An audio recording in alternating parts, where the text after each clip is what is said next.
Philippine President Ferdinand Marcos Jr. has warned China that any fatal incident involving Filipino citizens in the South China Sea would be deemed close to an act of war, necessitating a significant response from the Philippines and likely invoking support from its treaty allies, particularly the United States. This stern warning came during the Shangri-La Dialogue, a prominent security summit in Singapore attended by global defense chiefs, including representatives from the US and China. Marcos's comments were provoked by recent aggressive encounters between Chinese patrol ships and Philippine vessels. These incidents have seen Chinese ships firing water cannons at Philippine boats, leading to injuries but no fatalities so far. If by a willful act a Filipino, not only a serviceman, but any Filipino citizen is killed, that is very, very close to what we define as an act of war, and we will respond accordingly, Marcos stated. He stressed that the Philippines and its treaty partners share this standard.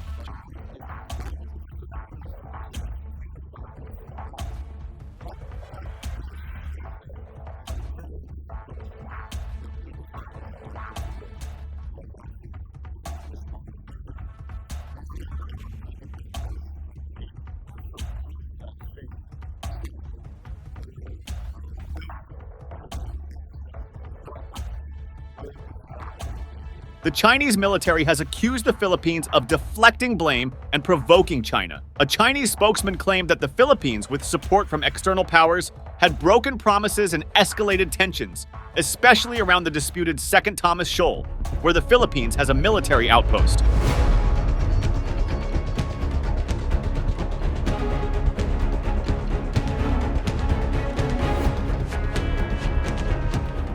In January 2024, satellite images revealed that Chinese Coast Guard vessels were blocking access to Second Thomas Shoal, also known as Ayungin Shoal by the Philippines. This strategically significant reef lies within the Philippines' exclusive economic zone, EZ, where the Philippines has maintained a military base since the 1990s. Despite this, China continues to assert its territorial claims over the area, creating a persistent point of contention between the two nations.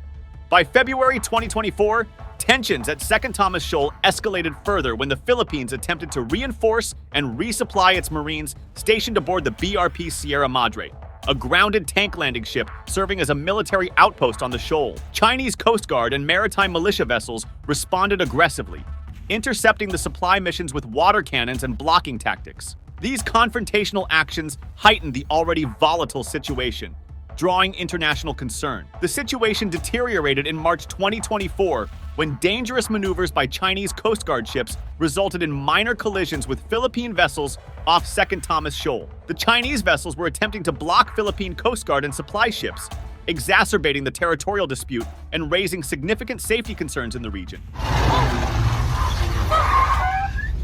This incident signified the physical risks and heightened the urgency for a resolution. In response to the escalating harassment by Chinese forces, April 2024 saw a robust show of international solidarity with the Philippines. The United States, Japan, Australia, and the Philippines conducted joint naval patrols in the South China Sea. These patrols were designed to demonstrate collective support for the Philippines and to deter further Chinese aggression. This marked the first combined multinational patrol involving Japanese vessels and aircraft, signaling a significant step in regional defense cooperation. The situation reached a critical juncture in May 2024 when Philippine President Ferdinand Marcos Jr. issued a stark warning to China. He declared that any Filipino citizen killed by China's actions in the South China Sea would be considered very close to an act of war.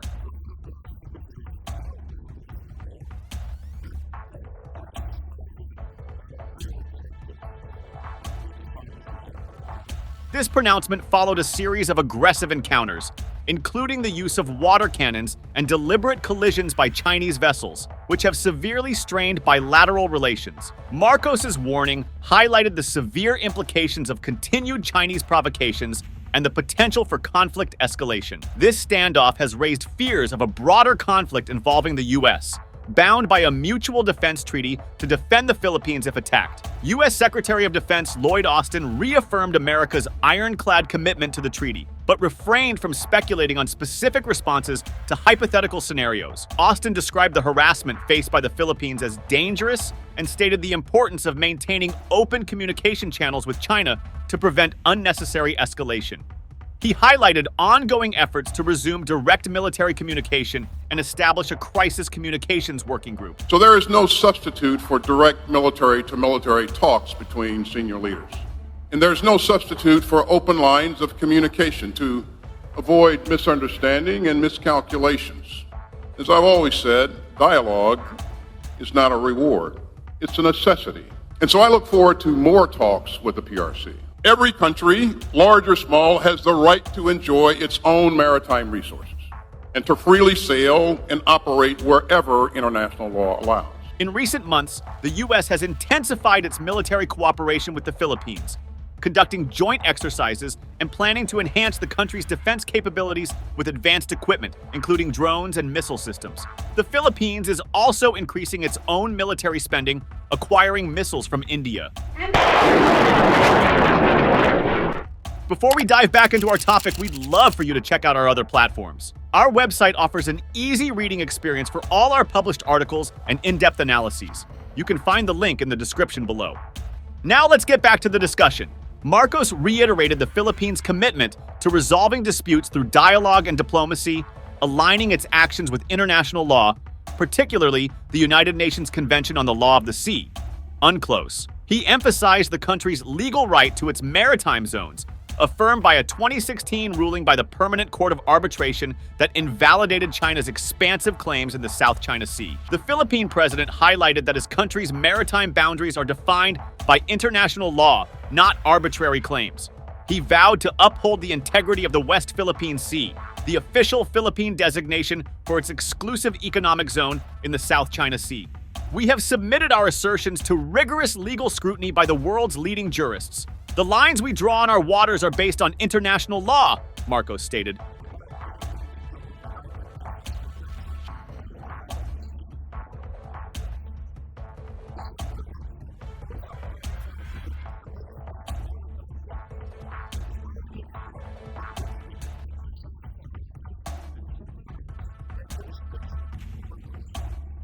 He declared that as president, he had a solemn commitment to defend these waters and that Filipinos would not yield.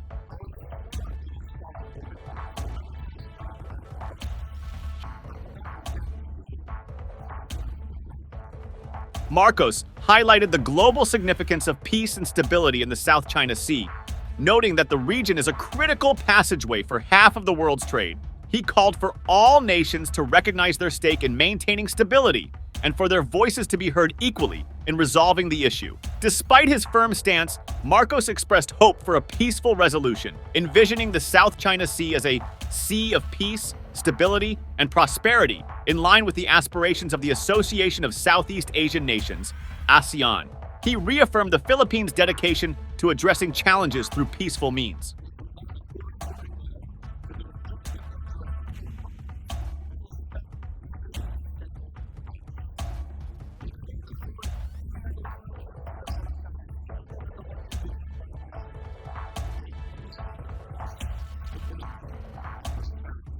The issue of China-Philippines tensions was also a focal point during a meeting between Austin and his Chinese counterpart Dong Jun at the summit. Both sides acknowledged the need for improved communication to avoid conflict, with Dong describing the meeting as positive, practical, and constructive. The Chinese Coast Guard's actions and Manila's determined pushback have raised concerns that the long-running territorial dispute in the strategic South China Sea could trigger armed conflict.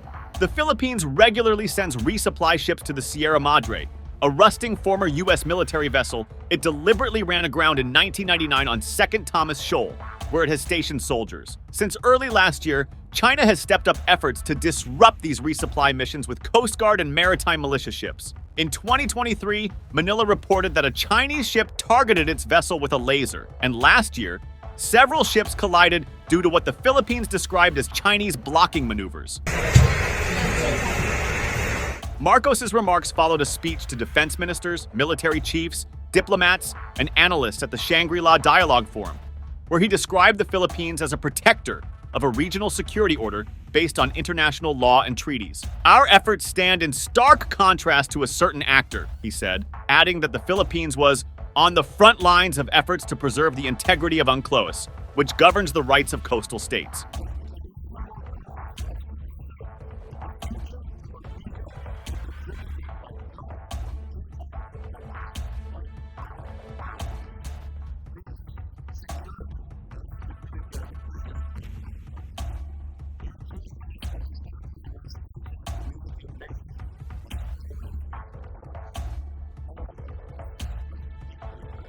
China's claim over the South China Sea almost in its entirety clashes with the economic rights, and in some cases, sovereignty of several coastal states under UNCLOS.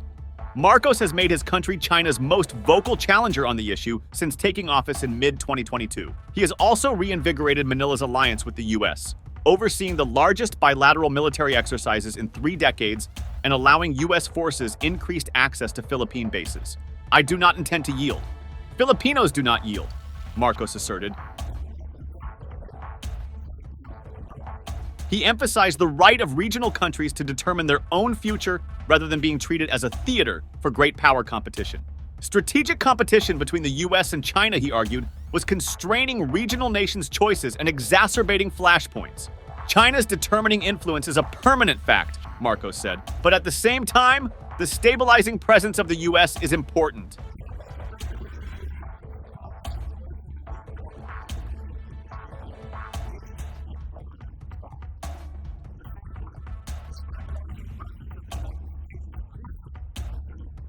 The ongoing dispute and its potential implications for regional and global security remain a critical concern as countries navigate the complex dynamics of power and sovereignty in the South China Sea. Thank you for tuning into our channel. If you enjoyed the video, please remember to like, share it with your friends, and subscribe to our channel for more in-depth analysis of global issues.